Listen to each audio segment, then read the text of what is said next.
Good morning বন্ধুরা, চলে এসেছি ছাদ বাগানে। এই যে ছাদ বাগানে দেখুন লাউটা এই যে ভেতরে ঢুকিয়ে রেখেছিলাম এই প্লাস্টিকটা, কিন্তু লাউটা দেখছি আর বাড়ছেও না, আর শক্ত হয়ে যাচ্ছে।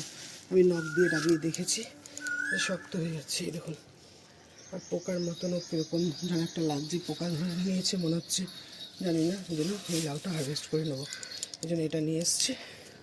এবার হারভেস্ট দেখি কীভাবে করতে পারি। সব হারভেস্টই আপনাদের দেখাই, এই জন্য আমি লাউটা হারভেস্ট করবো সেটাও দেখাবো। এই যে লাউ প্লাস্টিকটা খুলে নিতে হবে, প্লাস্টিকটা খুলে নিই, লাউটা হারভেস্ট করে নিই। কেন বাড়ছেও না, যে প্লাস্টিক খুলে ফেলেছি, বাড়ছেও না, আবার এদিকে কীরকম একটা শক্তও হয়ে যাচ্ছে। এই যে কাট লাগাবো, পড়েছে, দুম করে পড়েছে। যে কিছু কলমি শাক হারভেস্ট করবো।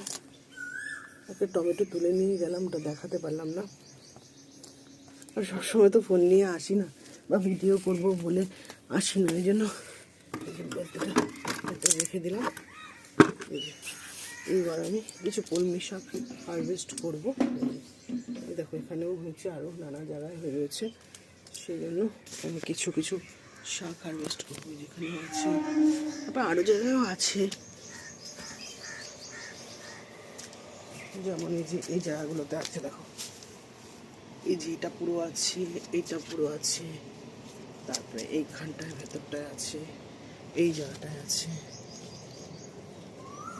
এইখানে আছে, এটা আছে, অনেক জায়গায় আছে।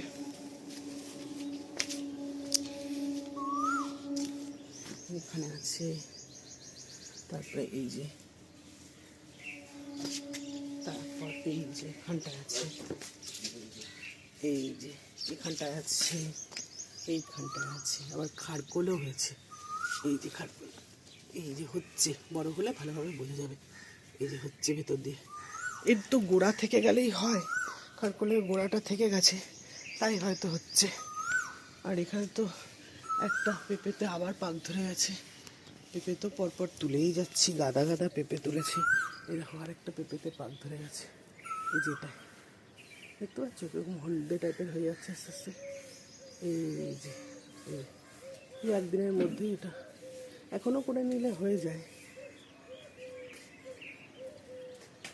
ভাবছি করবো কি করবো না, এই যে দেখেছো হলুদ হলুদ ভাব হয়ে গেছে, থাক আর দু একদিন যাক, তারপরে করবো। টমেটোগুলোর সাইজ দেখবে, এখানে এখানে একটা পাক ধরেছে। এই দেখো এই টমেটোগুলোর সাইজ দেখো, দেখবে, এই দেখো এইগুলো দেখো কত বড়, অনেক বড় কিন্তু এগুলো। এই যে দেখেছো কত বড়। এইবারে পেঁপেটা হারভেস্ট করার ইচ্ছে ছিল, কিন্তু আজকে করবো না, দেখি কবে করা যায়। রসুন গাছ দেখো, দেখো রসুন গাছ, এই যে হচ্ছে রসুন গাছ, এই যে ফুল এসে আছে রসুন গাছ। আর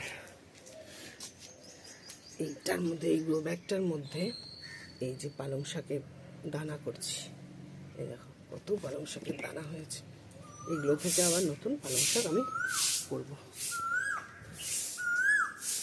সানরাইজ হচ্ছে, এই দেখো সানরাইজ হচ্ছে গাছের সেই ভেতরে, আর কোকিলও ডাকছে। তাহলে বন্ধুরা, আমি তো ভালো আছি, ভালো থাকবো, তোমরা ভালো থাকো, সকলকে ভালো রাখো, এই বলে ব্লগটি শেষ করে দিলাম। সবার আগে নিজেকে ভালো রাখবে, তাহলেই দেখবে সব কাজ ঠিকভাবে করতে পারবে। টাটা।